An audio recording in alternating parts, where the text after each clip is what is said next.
पाहत आहात live Maharashtra police times news channel.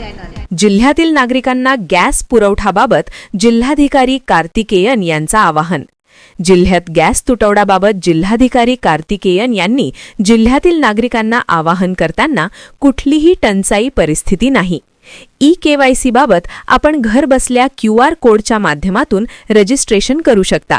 कुठलीही अडचण नसल्याचं जिल्हाधिकारी म्हणाले। दरम्यान जिल्हाधिकारी पदभार स्वीकारल्यानंतर मंगळवारी त्यांनी सर्व विभाग प्रमुखांची बैठक घेऊन काही सूचना त्यांनी यावेळी दिल्या। लोकांच्या समस्या सोडवण्यासाठी सर्वांनी एकत्रितपणे संघभावनेने काम करणे गरजेचे आहे। प्रत्येक शासकीय अधिकारी व कर्मचारी हा खऱ्या अर्थाने लोकसेवक आहे ही जाणीव सतत ठेवली पाहिजे।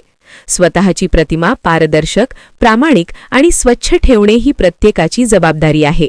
लोकांच्या कामांना प्राधान्य देऊन त्यांना वेळेत न्याय मिळवून देणे हेच प्रशासनाचे मुख्य कर्तव्य आहे।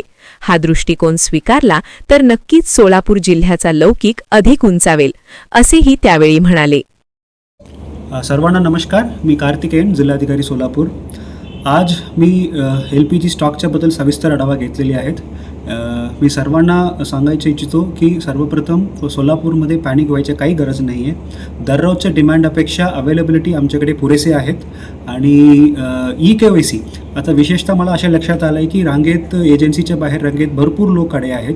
हे करायची गरज नाही आहे। ई-केवायसी आपल्याला QR कोड मार्फतसुद्धा आपल्याला करता येईल, ऑनलाईनमध्ये सुद्धा आपल्याला करता येईल। हे सोपी करण्यासाठी ऑलरेडी आम्ही बाईटसुद्धा दिलेली आहेत। परत एकदा तुम्हाला मी सर्वांना आवाहन करतो की ई-केवायसी जे काही करायचे आपल्याला रांगे यायची गरज नाही आहे। आपल्याला घरी बसून QR कोड वापरून आपल्याला ऑनलाईनमध्ये सुद्धा आपल्याला 2-3 मिनिटला आपल्याला ई-केवायसी करता येईल।